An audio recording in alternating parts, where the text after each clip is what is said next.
Okay, today we're looking at exercise 3.7 and this is on page 183. Make sure, of course, you put the date up here. Now, in the last exercise, we looked at expanding brackets. So if you had 3c outside of c plus 3d, when you expand that expression, you multiply out the terms. So 3c times c is 3c squared. 3c times 3d is 9cd. Now that's expanding. What we're going to look at is the opposite of expanding, which is factorising.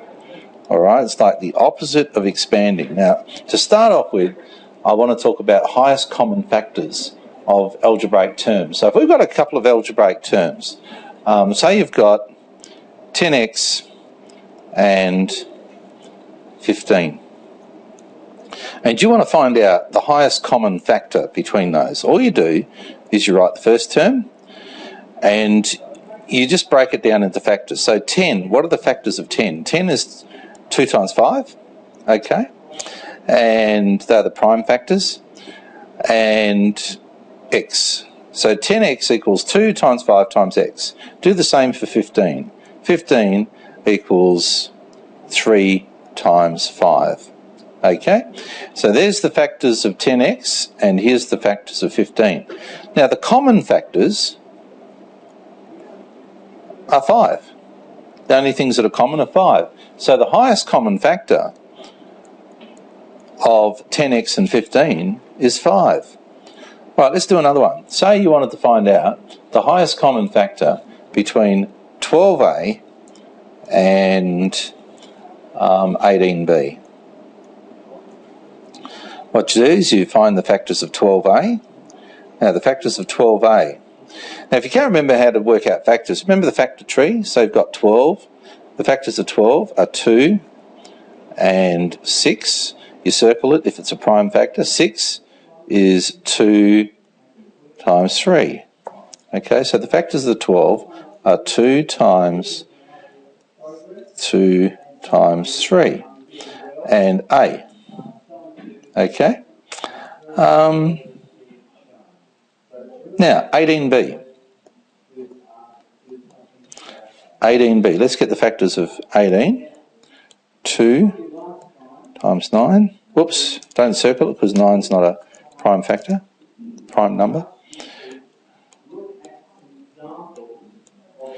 So 18 is 2 times 3 times 3. And of course you've got a b there. So 18b is 2 times 3 times 3 times b. What are the highest common factors between 12a and 18b? Well, let's have a look. There's a 2 is a common factor and 3 is a common factor.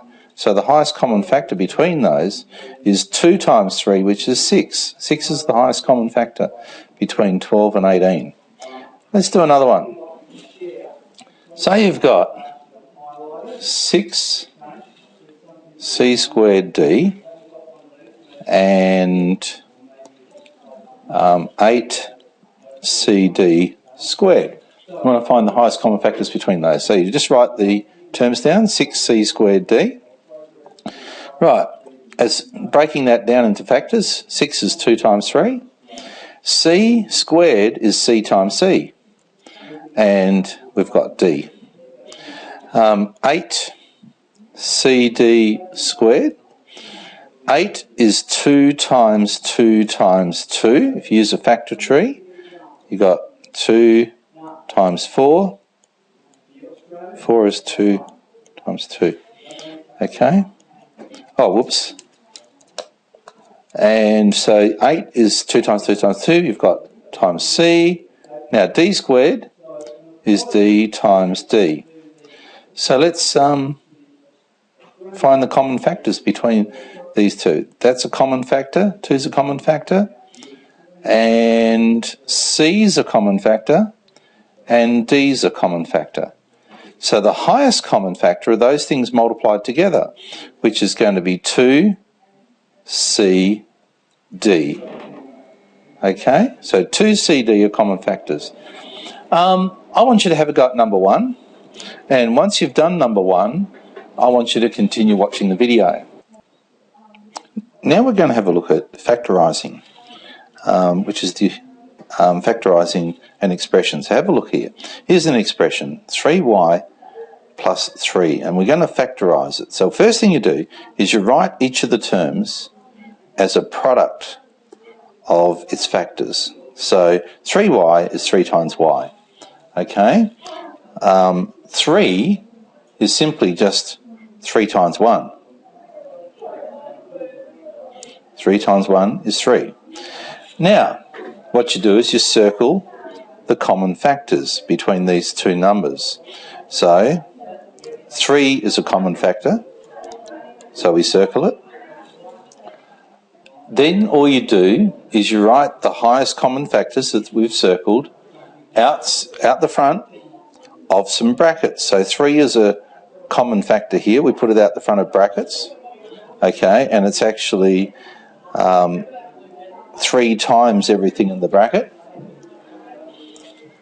And then you just simply get the leftover terms after you've taken the 3 out and put them in the bracket. So what's left over here when you take the 3 out? It's a y plus, bring the plus down.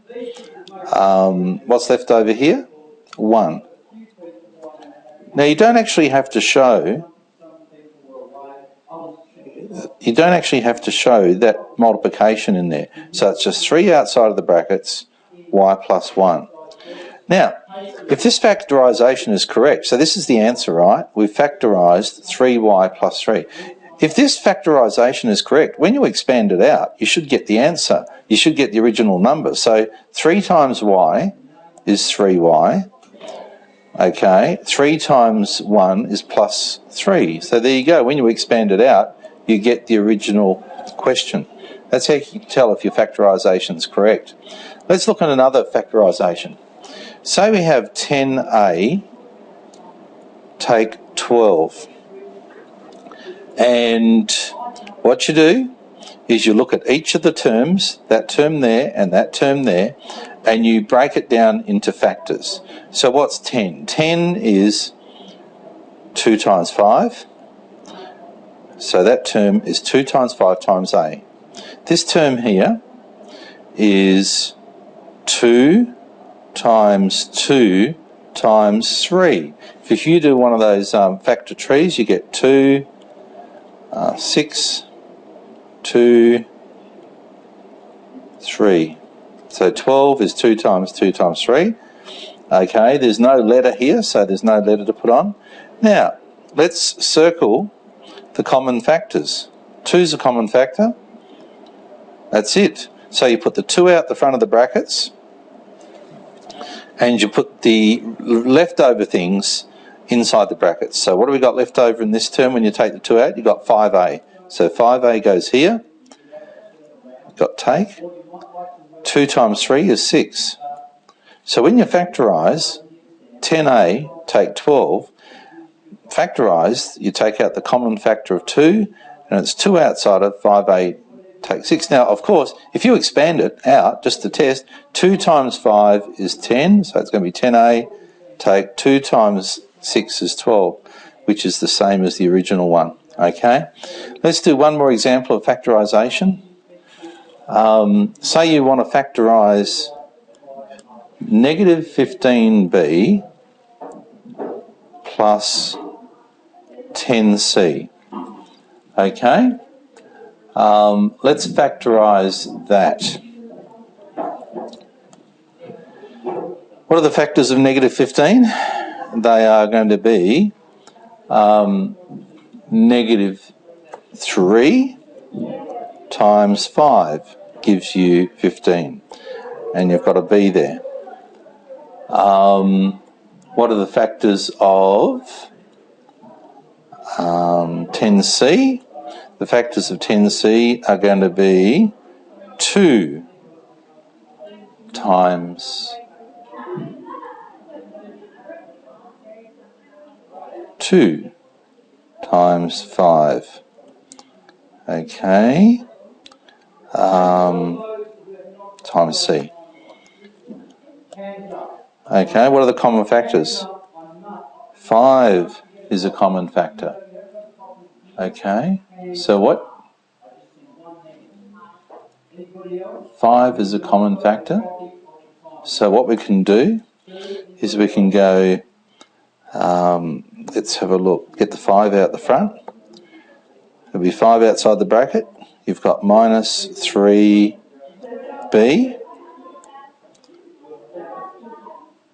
plus 2c. So there we go. We've factorised that term. All right. Now what I want you to do is have a go at number 2 in the exercise.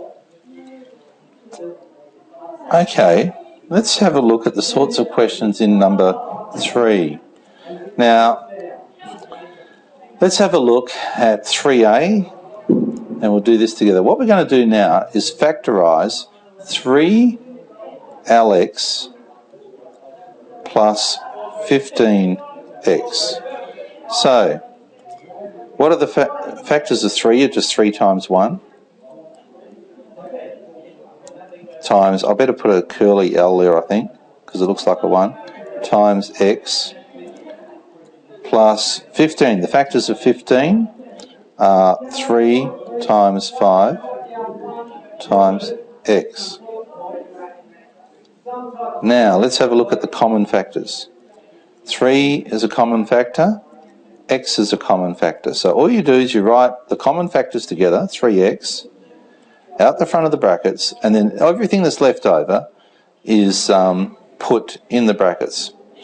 1 times L is just L, plus 5. So when you factorise 3lx plus 15x, you get 3x outside of L plus 5. Let's do another one. Let's do one that looks pretty tricky here. Let's do F.